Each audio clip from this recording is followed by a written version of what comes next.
ምን ነው ምሩዬ? ምን ሆንሽብኝ እንዴ? ምሩ እዚህ ምን ትሰሪያለሽ? ናፈከኝ እባክህ። ሚስቴ ብትወጣስ ኖሮ ተውጣ። ለኔቱን ሙሉ ስደውል አታነሳም፣ ቴክስቴን አትመልስም። ነይ በቃሽ። ከዚህ ውሽማው ነሽ። እንደውም አልሄድም፣ ገብቼ ነው የምገላግላት። ስርዓት ያዥ እንግዲህ። እኔ መዋዋስ ሰልችቶኛል። ከዚህ በኋላ ያለ ሞን እያወቅ ማፍቀር ደደብ መሆን ይሳንስ። አንተንም መሀል ቤት እያስጨነቅኩ ነው። እኔ ጨነቀኝ ብያለሁ። እኔ ግን ጨነቀኝ። አንተ የሞቀ ቤት ከሚስት ጋር ስታድር፣ እኔ ግን ባዶ ቤት ፍቅር፣ ብቸኝነት፣ ጸጸት ሊገለኝ ነው። እሺ እኔ ምን ላድርግ? አላውቅም። ተዋት ነው ከሚስትና ከኔ ምረጥ ማለት ነውር ነው። እሷ ግን ፍቅሬን ነጥቃኛለች። ምሩዬ በቃ ተወኝ፣ በቃ ራቀኝ። ትዳሬን አትብጥብጭ በለኝ። አዎ ውጪ ከህይወቴ። እኔ ማለት ትዳር ነኝ በለኝና መንገድ ይልቀኝ። እውነታውን ላለማየት አይኔን እንደጨፈንኩ ነው። አውቆ ማያይ ሰው ደግሞ ብዙ ነገር ያጠፋል። እሺ ምን አርጋልሽኝ?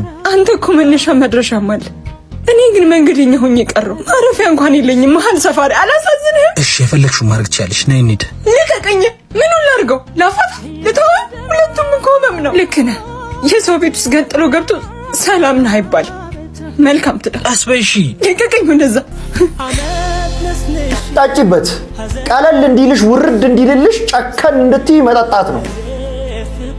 ደግሞ ይሄንን ውስኪ ምናምን የውጭ ሀገር ምርት ሳይሆን የደብረ ብርሃኑን አረቄ በቃ እሱ ነው የሚያስተካክለው እንደዚህ አይነት በሽታ።